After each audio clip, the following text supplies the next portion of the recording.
বোনেরা, 24শে জুলাই গণঅভ্যুত্থান হয়েছে 1 বছরও হয়নি।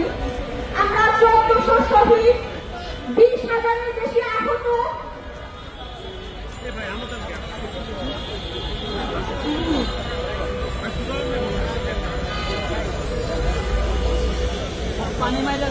চব্বিশে জুলাই গণঅভ্যুত্থান হয়েছে 1 বছরও হয়নি।